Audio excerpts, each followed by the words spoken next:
कानी बहू। किशोरी लाल जी के बेटे राघव की शादी की बात जगह जगह चल रही थी, लेकिन किशोरी लाल जी को कोई लड़की पसंद ही नहीं आती थी। और उसकी एक ही वजह थी, किशोरी लाल जी का लालची होना।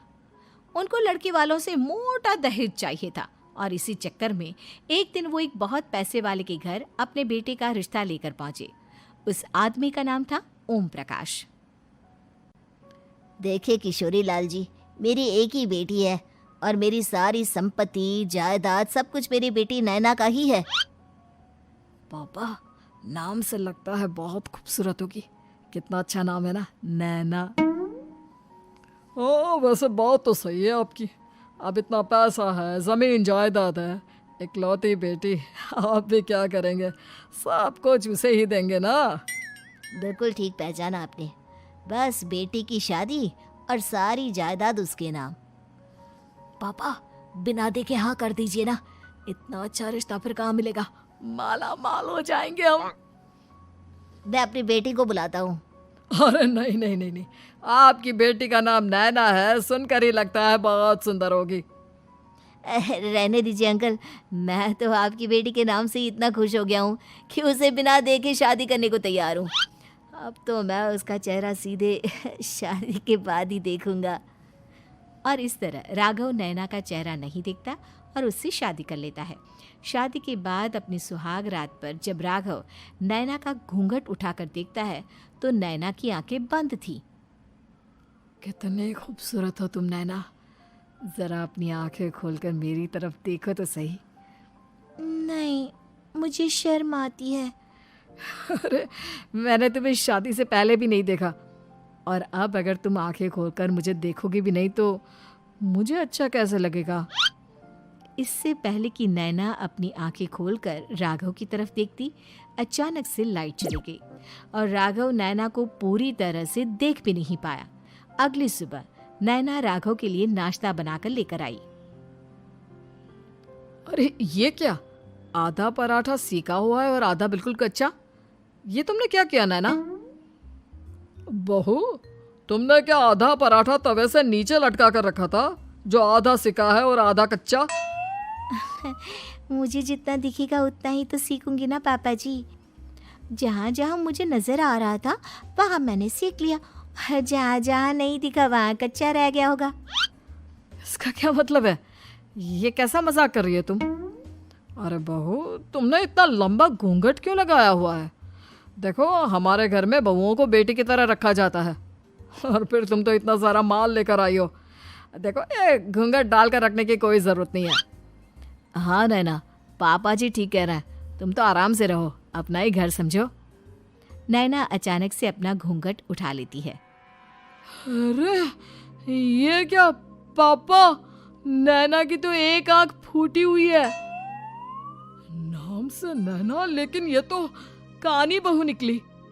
मेरे साथ धोखा हुआ है, धोखा। बिना दिखाए अपनी कानी लड़की मेरे संग ब्याह दी। मुझे कानी भी नहीं चाहिए। मुझे अभी ओम प्रकाश जी से बात करनी पड़ेगी। आखिर उन्होंने मेरे साथ ऐसा किया क्यों? अरे, आप लोगों ने ही तो पापा से कहा था कि आप लोग शादी से पहले मुझे देखना नहीं चाहते। अब मेरे पापा पर क्यों इल्जाम लगा रहे हैं? अरे लेकिन उन्हें बताना तो चाहिए था ना कि तुम कानी हो, एक आंख से तुम्हें दिखाई नहीं देता। किशोरी लाल और राघव नाराज होकर ओम प्रकाश को अपने घर बुलाते हैं। पापा जी, ये आपने क्या किया? शादी से पहले बताया क्यों नहीं कि नैना की आंखों में परेशानी है? अरे, आप ही ने तो लड़की देखने से मना कर दिया था। और लेकिन आप बता तो सकते थे। आपको तो हमारी बेटी की प्रॉपर्टी चाहिए थी, वो भी पूरी की पूरी। अब क्या हुआ अगर उसे आधा दिखाई देता है? प्रॉपर्टी तो आपको पूरी मिल गई ना। अरे ये क्या बात हुई? मेरी शादी प्रॉपर्टी से नहीं, आपकी बेटी से हुई है। अब ये तो पहले सोचना चाहिए था, तब तो मेरी प्रॉपर्टी देखकर तुम्हारी जुबान लप लपा रही थी। लेकिन मैं कानी लड़की को अपनी बीवी बनाकर नहीं रख सकता। पापा, कुछ करिए ना आप। हाँ, करता हूँ। देखिए ओम प्रकाश जी, आप हमारे साथ ऐसा नहीं कर सकते। और तुम देखो, अगर तुमने मेरी बेटी से शादी तोड़ी ना, तो जो भी प्रॉपर्टी मैंने तुम्हें दी है वो तो पूरी की पूरी वापस ले ही लूँगा, और आधी प्रॉपर्टी तुम्हारी भी लूँगा। अरे मेरी आधी प्रॉपर्टी भला क्यों लेंगे आप? इसलिए क्योंकि मेरी बेटी को आधा नज़र आता है और उसकी नज़र अभी तक तुम्हारी आधी जायदाद पर ही पड़ी है। अब तुम उसे घर से निकालोगे तो कुछ तो लेकर जाएगी ना। और अगर हम आपकी बेटी को अपने घर की बहू बना कर रखे तो?